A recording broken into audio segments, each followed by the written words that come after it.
Es gibt Neuigkeiten aus dem Gröön-Bohnenland. Das Hannes-Flessner-Revival. Zeitzeugen.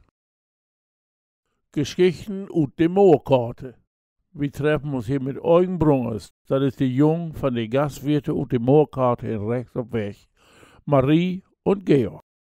Ja, dus dan doen we ons avonds ook met schouderavond. Dat wil ik zo heel mooi. Ik moest dan ook allemaal op het nachtweg kijken. Ja, hier zijn we Hannes Flessner om mijn vader de spelen in Beerschot. Daar in het datum, ja. Dus wenn het niet zoveel woont, dan speelt ze 200 datum, dan kon ze een dun meer krijgen.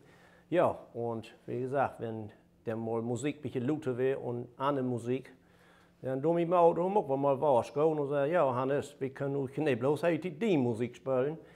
Dus, aber sie haben sogar nicht immer heel gut vertragen und sind auch gut miteinander aufgekommen. Dus Mama hat auch immer, wenn er abends kommt und so Brot macht, auch wohl zwei, dus dass er eine Grundlage hat, aber dus, dann, wenn wir dann Sprachauslehrung haben, da wird immer so wunderbar, da wenn ihr die 3-4 Kneipen hier voll, wir haben die geschlossene Gesellschaft, die Stunden geboten, die wollen die gerne, auch mit Hannes Flessner, dass die noch mal ein Spülen tun, aber das wir Hannes eher selten, dass die mal Hannes tot Auto holen tun.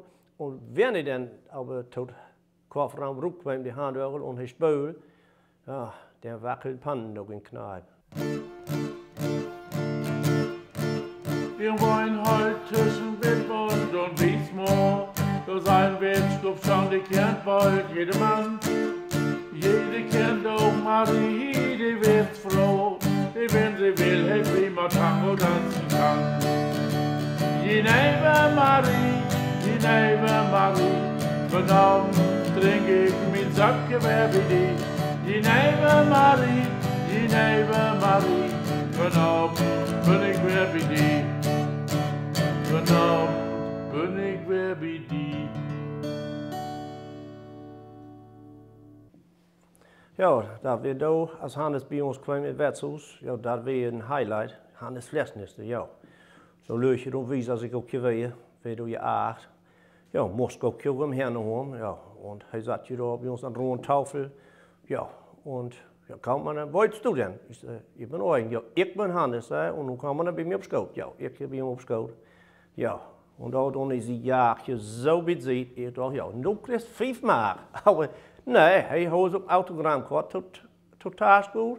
Ja, und hat mit einem fein signiert, dus und hab von da und in Endeffekt bin ich blöde über die Autogrammkarte als über die 5 Mark.